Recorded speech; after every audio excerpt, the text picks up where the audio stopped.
Welcome to A.U.M, otherwise known as Ask Us Marketing. I'm your host. I'm Kalli Fedusenko. I am the founder of Savvy Advisor Marketing, a digital marketing agency developed to build relationships between financial advisors and their target audience using data to create websites, online content, and ads. We build relationships first and grow numbers second. Learn more about me and Savvy Advisor Marketing by scanning this QR code. And as always, hopefully forever and ever, our episode today is brought to you by the Financial Planning Association. You've probably heard of them as the FPA. And if you're not already watching on one of their channels, I encourage you to scan this QR code and get involved, learn more about them. They have a chapter near you where you can network and learn more about your profession and probably even get some CE. Today, we're talking about testimonial videos. This was a big topic before AI came in. It was like all we talked about was testimonials. Then AI came into the picture, and now all we talk about is AI. Let's not forget about testimonial videos. They can be one of the most powerful tools in an advice marketing arsenal when they're done right. And today we're joined by Art Dinkin from DV Financial to talk about the real world impacts testimonial videos have had on his firm's growth, from how they approach filming to what surprised them after publishing the videos. He's going to share what happens when client stories become part of your marketing strategy. So if you've ever wondered, hey, are they even worth the effort, or how do I do them well? This conversation will give you a behind the scenes look at what's actually working, at least for Art. So join with me, Art Dinkin. Welcome, Art. Hi, Kalli. How are you? I'm doing pretty good. You know, it's a Monday, so there's not too much you can ask for. Yeah. I'm here and I'm awake.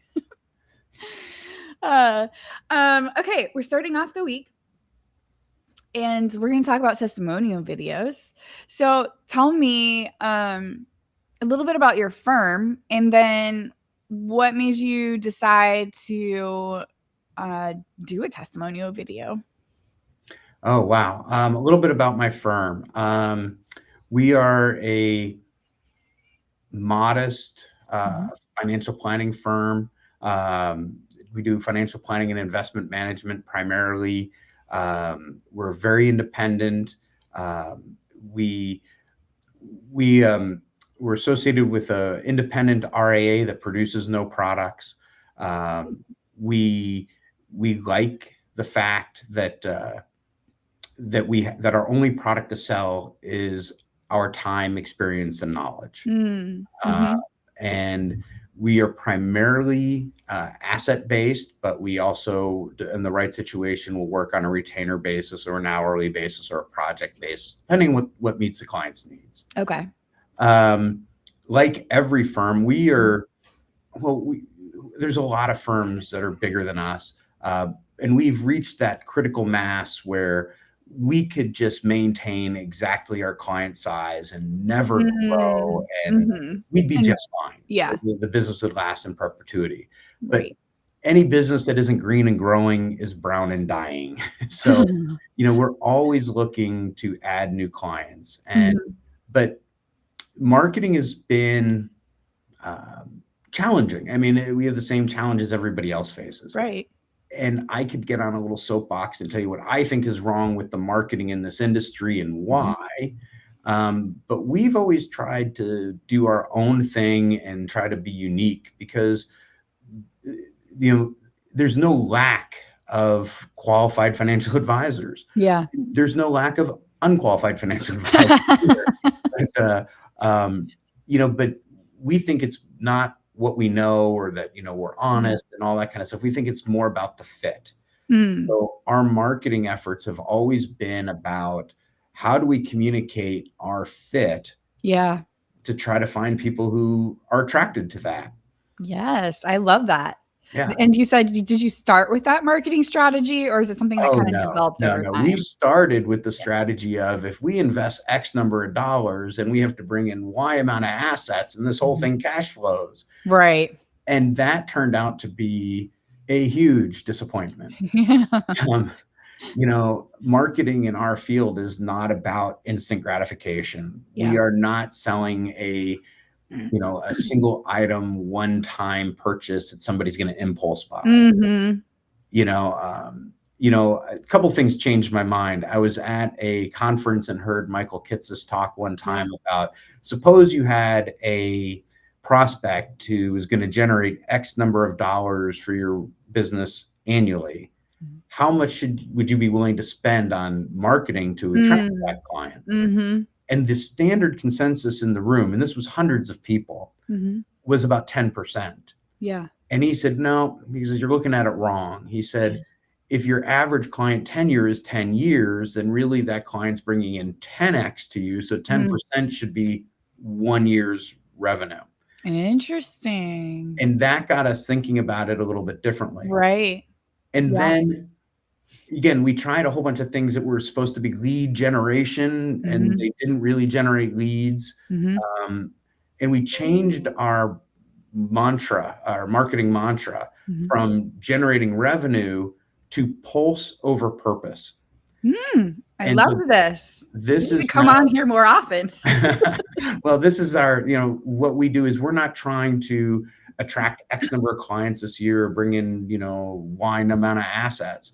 Mhm. All we want to do is have a pulse, Mm. because we feel that when people go looking for an advisor, when people go specifically looking at us, we want them to be able to find out what we're about. And Yeah. having, a 3-year-old video on your website, that's not a pulse. Mhm. So we publish a new video, and they're usually just 30-second videos. We publish a new video weekly and have been doing this for about 2.5 years now. So we've got a Yeah. really good pulse going. And you've got, I mean, 2.5 years, you've got a system down if you're Yeah. doing it weekly. Yeah. Well, I'd love to tell you this is all me, but dear gosh, no. We work with a marketing Yeah. organization, and we meet with them for an hour every quarter and Mhm. discuss what we want to address, what topics. Mm. Then we set up a 2-hour recording session, Mhm. where basically I just put a cell phone in front of me with a light and a microphone, and I just start blathering. All right. And somehow they take that hour plus of blathering and they create 13 30-second videos out of it. Right. They brand it for us, they make it look professional, and then they publish them once a week to our social media. Are you okay sharing who that is? Oh yeah, I'm happy to share because I'm a big fan of theirs. It's Idea Decanter. Okay, love them. Yeah. That I actually, when I started out on my own, I worked with them a lot. And they are very great at what they do. Yeah. So that's awesome. Okay, continue. Well, I don't remember where we were, but that's how we got started in video. And I actually, the same conference I heard Michael Kitces talk, Mhm. I went to a Friday morning 8 a.m. CFP-CE Mm. on the intergenerational transfer of wealth, thinking, I've been hearing about this for Mhm. 30 years. There's always been this, the wave is just about to Right. hit. Yeah. And I thought, this is boring, but it's 8 o'clock on a Friday morning and I'll And just I need ignore CE. CE. But it turned out to be Idea Decanter doing the CE. Yeah. And their message wasn't, hey, you all know the wave is coming. Our question is, do you know how to communicate with people who are much younger than you are? Mhm. And I thought about my own kids, who I've told you, they're Mhm. between 16 and 21. Yeah. I pick up the phone and I call. I send them emails. They laugh at me because they communicate through Snapchat. They communicate Yeah. through Instagram. It's all videos and it's all very short attention span. And I realized, talking to the Idea Decanter folks, is I have no idea how to talk to my clients' kids or grandkids and how to get their Mhm. attention. Right. So if for no other reason, we decided to start doing video so that way we can retain the assets that we have Yeah. as our clients age. Yeah. I love that. Love that idea. So how did this lead into a testimonial video? Well, we started off doing both long form and short term form video. I Mhm. think the first year we didn't do posts every week. We did them every other week. Yeah. And we'd alternate long form, short form, long form, short form. And we Mhm. were trying to come up with some long form things to do. And the idea of doing a client testimonial came up. And I thought, oh, that would be great. And I called up a client, and I've been working with him for 20 some odd years. And he's got a, you know, I don't want to hurt myself patting myself on the back, but we did a Sure. really good job for this guy. Yeah. We really made a difference for him and his wife. And I called him up and said, hey, Jim, would you be interested in doing a testimonial video for us? Mhm. And he said, oh, there's no way. And I thought that was the end of the conversation. He goes, but my wife would. Oh. And I thought, well, wait a second. Your wife doesn't even like to attend our meetings. She wants to know nothing about money. And he goes, yeah, that's why she'll be really good at it. And we did this video, and basically that's what she talked about. She talked about, I trust these guys, and everything, there are times that it's scary, and when we get scared that we don't know what's going on, that they're taking the time to hold our hand. And they talked about how they were able to retire early and all the great things they've done, and now they've got grandchildren and great stuff. And we produced this, I think it was a 3-minute video. We produced it, put it on Facebook, and of course we tagged her because again, her. well, I mean, I've known her for years, and in fact, they used to live down the street from me, so we've been Facebook friends for years. And when I tagged her, it was seen by someone she was Facebook friends with, who she worked with 10 to 15 years ago. And they have apparently been looking for a financial advisor for a couple of years. They've never found someone they were comfortable with. And they called up and said, hey, we saw the video you did with Jill. And if Jill trusts you, we want to talk to you. Yeah. And they became clients. I mean, now they were one of those people, they didn't become clients on our traditional sense. Like they didn't want to pay asset-based fees like we normally do, but they were getting ready to retire. Their financial position was a little complex, but good. Yeah. And they wanted to hire me on a retainer basis. And we started off on a quarterly retainer of 3 hours a quarter, of an hour prep, an hour to meet, and an hour of follow-up. And they've been paying that ever since. Now they're retired for a year after, they went, hey, can we move this to every 6 months instead of every 3 months? And I'm like, sure. Oh, awesome. Yeah. So 2 things I heard there that worked for you was, one, sharing an experience, someone's sharing like, this was my experience, and it was outside of the firm. So you get the thing. And then on top of that is like the tribe. There was a few years ago, and that a big push in marketing is focus on marketing to people's tribes. It doesn't have to be big. It can be just their small core group, and finding the people who will share that. It sounds like you tapped into that, maybe not even intentionally, but yeah, it wasn't intentional at all, but it does work. Yeah. If you do get a client to give you a testimonial, you absolutely should share it and tag them on it, because all the people they have influence then see it. Yes. And absolutely. It's planting seeds. We got really lucky that we caught lightning in a bottle. We posted this, and a week later someone called, I saw your video. And right. So number one, I can tell you, after producing, over 100 videos, we don't know the direct impact that has on our marketing, on our business. Very few people come in and say, I saw your video and that's why I'm here. Right. And yet sometimes we're talking with people, we go, hey, we have these videos and you might want to go check them out because that might answer some of your questions. And a lot of people go, oh yeah, I've already watched them. Right. That's like the best feeling. Well, as a marketer. Yeah. That's the best feeling when a client tells me that something like that happened. I'm like, yes. Yeah. We have a couple thousand followers on YouTube now. And some of our videos, I think our top videos are over 100,000 views, like 150,000. But yet sometimes we produce a video and it's got like 30 views. So it's like, right. It depends on but we're comfortable with consistency. Again, Yeah. pulse over purpose. Yes. I love that mantra. I'd love to tell you that I came up with it, but I didn't. Well, you are the one sharing it, so you still get some credit.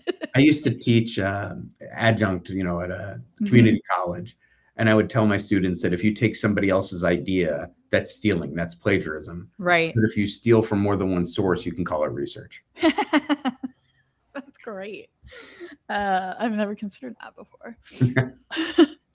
As far as the testimonial video goes, what about compliance? How did that come into play? I know the big thing is oh, you can't cherry pick, but if you're asking for reviews, then can you pick the test? I mean, you might not know the answer to this. Well, no, I do know, because it was a big thing that we talked with our compliance Yeah. people about. Okay.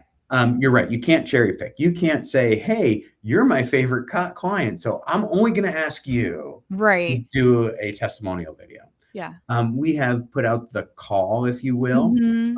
Like when we published the first testimonial video, we said, if you are a client and you're interested in providing a testimonial video, now here's the thing. Someone says yes, you record the video. And by the way, we pay extra for these testimonial videos. Yeah. They're not cheap to produce, but I wouldn't spend the money if I didn't think it was impactful. Right. And if someone wants to get up there and tell everybody that you're a liar, cheat, and a crook, you do still have to publish that. Right. You're going to have to edit it and make it look professional. And you could put a disclaimer on there that says, hey, they are a client or they were a client. You have to. So anyway, so you can't cherry pick. Yeah. You have to give everybody the opportunity to do it. Number two, you have to disclose whether or not they are actually a client. And you have to disclose if they received compensation for the, but that's easily done. If you watch our testimonial videos, and now we have two longer form videos, 2-3-minute videos, we'd say, this person was a client or is a client and, was not compensated for this. And so far, no one has felt strongly enough with a negative input to take the couple hours that it would take to produce a video. Right. And, I would say that after 30 some odd years of practice, I'm not going to tell you that everybody would give me a glowing 5-star review. But I mean, the number of people who would be dissatisfied with us They're probably not clients anymore. Yeah. I mean, it's probably a very small number, and they're probably not paying attention to us anymore. Right. Yeah. And then speaking of the videos you just brought up, I do have this QR code. Unfortunately, it cut off the L in testimonial. Oh, yeah. But anyways, for our viewers, you can scan this QR code and you can see our most recent testimonial video. Yeah, I really like that video too. This is another person that I've worked with for more than 20 years. She was single when I met her, and just an adventurous spirit. And then she started dating a guy, and I remember asking her, is this Mr. Right? And she goes, well, it's Mr. Right now. My girl. But Mr. Right now turned out to be Mr. Right, and they had they had a great life together. And he was a little bit older than she was, and then he became tragically ill, and she ended up quitting her job to be his caregiver. And when he finally passed, I mean, we were able to help her through. He was very well off financially, and we were able to help them consolidate things. And he had a different financial advisor, and she worked with us and the other person for a while. And then she went, no, you don't get me like Art does. And I asked her, I said, hey, you have a really unique story, and would you mind sharing it? And she was like, that is absolutely the least I could do. So she was very happy to do it. And I think it's emotionally meaningful to me. And I hope your viewers think so as well. Yeah. As far as getting clients on camera, and I'm going to assume Idea to Cantor plays a big part in this, but how do you get them to feel relaxed and authentic on camera? I chalk that up to the good people at Idea Decanter. Um, the first one we did, I don't like the idea of doing testimonial videos in our office. We shoot most of our videos here, but when it's shot in our office, I mean, yeah, it feels more controlled. yeah, exactly. So the first one, we actually went to the client's home, which is strange because I'd never been to their house Yeah. since I said they used to live down the street from me, but they moved, and I'd never been because I don't do in-house visits. Right. Yeah. But I brought over the equipment that I had and set up the cameras and stuff and said, "Hey, I could stay or I can leave." And they said, "No, no, we want you to stay." But Idea Decanter talked them through, and I had given them, here's what you need to know about this client. And then they basically interviewed them. And they taught them before they started. They said, like, they say, if we ask you what color the sky is, we don't want you to say blue. We want you to say, today the sky is blue. So it is a complete sentence. So Oh, okay. yeah, because anyway. Oh yeah, so you can edit it out the question. Yep. But and so then they would basically, or sometimes the client would give an answer and they go, "Hey, that was great. Now, could you say it again as if you didn't hear me asking you the question?" Right. Yeah. Yeah. And So it's hard to do. they do a really good job of that. And then the second one, the client, I'm in Des Moines, Iowa, and the client lives in St. Louis, Missouri. Okay. How far away is that? I don't know. Oh, well, it's a good drive. I mean, it's a 3-4 hour drive. So we shipped them video equipment. Gotcha. And Idea Decanter talked them through how to set up the light, how to hook up your cell phone, how to do all this. And then I wasn't even there. I wasn't even watching. Yeah. And I told her, I said, "I'm willing to come to St. Louis if that'll make you feel better." She goes, "No, we got it." So awesome. I think it's real important. One of our keys to success in it is to do it in the client's home, do it in a place they're comfortable, where they can be authentic. Yeah.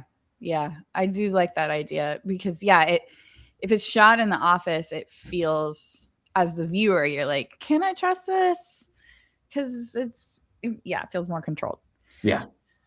Have you been collecting reviews outside of videos, or is it strictly videos? We have a few Google reviews. And again, same kind of rules apply. Yeah. You can't cherry pick. You have to, every time you get a Google review, you have to say this person is or is not a client. This person was or was not compensated for this review. But we don't have too many. We've actually just been talking about putting up a QR code in our office. That would be great. We'd appreciate a Google review. Yeah. But we haven't done that yet. Yeah. We're making it part of the client meeting process. Yeah. Like at the end, here's the QR code, just in case. Yeah. Sorry. Of course, I have a little cough. That's all right. I'm impressed that you can't hear my dog snoring because my chief beagle officer is lying down there. I love that. Yeah. I can't hear him at all. So he's quietly snoring.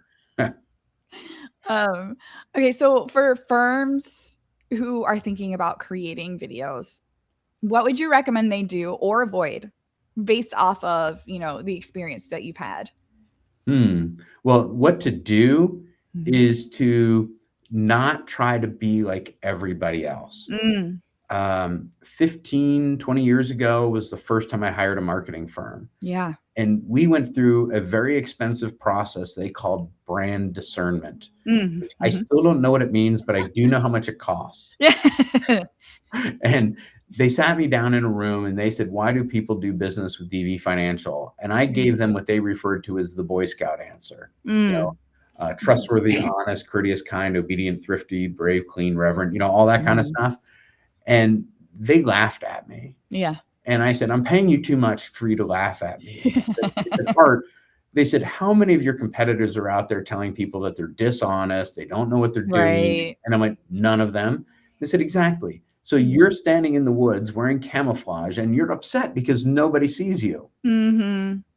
And that started a process which has taken decades to mature, but we're now really clear in who we are and what our value proposition is. And for us, our our tagline is get comfortable. Mm. We believe that people are uncomfortable with money. Some people are uncomfortable because they don't have enough. Other people are uncomfortable because they have a lot, and that brings with it certain responsibilities. But we help people get comfortable with their money. So we're really clear in that. And just like today, I'm wearing a golf shirt that's embroidered. This is all I wear every day. I wear this in jeans. We don't wear suits because I don't think suits make people feel comfortable. Right. We have specific meeting rooms in our office that we meet with clients, and they're not conference rooms. They have a sofa, an armchair, a rug. They feel like a living room because no one makes decisions in a conference room. People make decisions in living rooms. And so we sit down and just have a casual conversation. I said, my dog comes to work with me. Half the time my dog sits on the sofa with the clients while they're talking about their retirement. So anyway, so that's our authenticity. So, and that, I hope that comes through in our videos. So number one, if anybody's thinking about doing video marketing, you have to be authentic, or else all you are is just noise in the crowd. Yeah. And we got a lot of noise out there. Yeah. And what not to do. Our goal is we don't want to be the source of news. You know, if the market's up, if the market's down, if there's a geopolitical event, we don't want to be the place you go to find out what's going on in the world. Because by the time we produce a video, it gets edited, it passes through compliance. It's yesterday's. Yes. Preaching to the choir here. Yeah. So we just try to talk about topics, and a lot of times the topics are, this is what our clients have been coming to us about lately. That's great. And we pick a topic like, you know, paying for college education, you know, if that seems to be what's going on. And a lot of people were talking to us about, you know, how to do this and how to do that. We're going to do a series of 3 or 4 videos on it because, again, I'm going to blather in front of a camera about what about college education, and they're going to somehow make this into 3 or 4 coherent videos. Exactly. Yeah. Question about that first marketing firm hire. What prompted you to do that? You know, because a lot of advisors, actually, what year were you in? Like, how far? Gosh, it was a while ago. Yeah. I want to guess at this point I'd been in the business for about 10 to 15 years. I'm going to say it was 20 to 25 years ago. Yeah. And I had a good friend who I still talk to every day. And he was in a completely different business. But he's been my business confidant for years. And this was about the time our friendship was really developing. Yeah. And one day he said to me, he goes, "You're self-employed." And I went, "Yeah, no kidding." He goes, "No, well, see," and I was with a different firm. I hadn't created DV Financial yet. And he's like, no, I just assumed that you worked for this firm and you were a salary plus kind of guy. But I just figured out that you actually are completely self-employed and you're running your own business. And I said, "Yeah." And he goes, "You're doing it wrong." And I said, "What do you mean I'm doing it wrong?" He goes, "You should be working with other business owners because business owners like to deal with other business owners, but you don't look like a business owner. Okay. So you need to change how you look, how you feel, and then you'll attract more business this way." And that's how DV Financial came about. It was at first, I was just a DBA and I was still with the other firm. And then its business started growing. It was good advice. But that's when I hired the first marketing firm, is that when I was trying to figure out who I was as a business person. But you had already kind of seen some success by changing. So you're like, okay, it's worth this investment. Or was it completely, I'm just going to dive in? But when I hired them, I was still with the other firm. I was still in their offices. I had no signage. You know, DV Financial was an idea. I mean, didn't really exist. And I hired these guys to help me figure out my look, my feel, our colors, our message. And it's evolved over time. But the guy said to me, he goes, "Now that you have a brand, it's like sand in your shoe." He said, "At first, if something's off brand, it's just going to be a little irritating. but that irritation is going to grow and soon it's going to fester and blister. And he was 100% right, because now even, we've grown. There's we have a few more people involved in the process. Yeah. But when someone says, hey, this is an idea, and I'm like, that is not our brand. Right. Yeah. And it's like, the brand becomes you become the brand. Yep. And it all kind of flows together. Absolutely. Love that. Yeah. Okay. Great conversation. Really loving it. We are at the 30-minute mark, and I am going to stand by my word and show your disclosure here. Yeah. Oh, yeah. All right. Hold on. I got to make sure it fits. There we go. Yeah. There you go. So this, everybody, is for compliance, which if you're in our audience, you are likely familiar with compliance regulations, since we're all in the advising world. Okay, I don't know how long I have to keep it on screen. I feel like that was enough. I think you've met the requirements. I think so too. Thank you so much for coming on here, sharing your experience with marketing in general, and specifically the testimonial videos. I know a lot of people have a lot of well, it's kind of 50-50. Some people are really want to get into it, but compliance says no. And then other people are scared to get into it. So I think it's always great to have someone talk about their experience. Well, my suggestion there is twofold. If your compliance department says no, I mean, the SEC has been very public about where the boundaries are. Yeah. So ask your compliance department. We know the boundaries. These have been disclosed. This is not a gray area. As long as I stay within the boundaries, why not? Right. And if your compliance department lets you and you're afraid, my advice to you is just do it. I mean, what's the worst thing that's going to happen?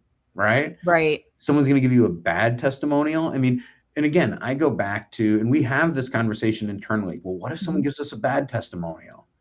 Well, I mean, who do you think we've really upset that much that they're going to go through 3 hours of their life just to make my day a little worse? Right. I don't think so. Yeah. You definitely would have something in your record if that were the case. Yeah. Yeah.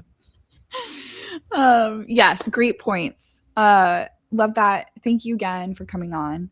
Happy to be here, and thanks for having me. It's been fun to talk about it. Yes. And so thank you, Art, and thank you to our audience for joining. If you have questions that you don't want to ask publicly, you can always, again, scan a QR code, and I would be happy to talk to you one-on-one, answer any questions you have about marketing. And then make sure to join us next week. We are continuing the conversation on client reviews. We will be doing a replay with, well, I don't know who yet. I have to go through and pick, because we have a few review recordings. But make sure to join, or at the very least, catch our clips online. So thanks for joining, and I'll see you next Monday.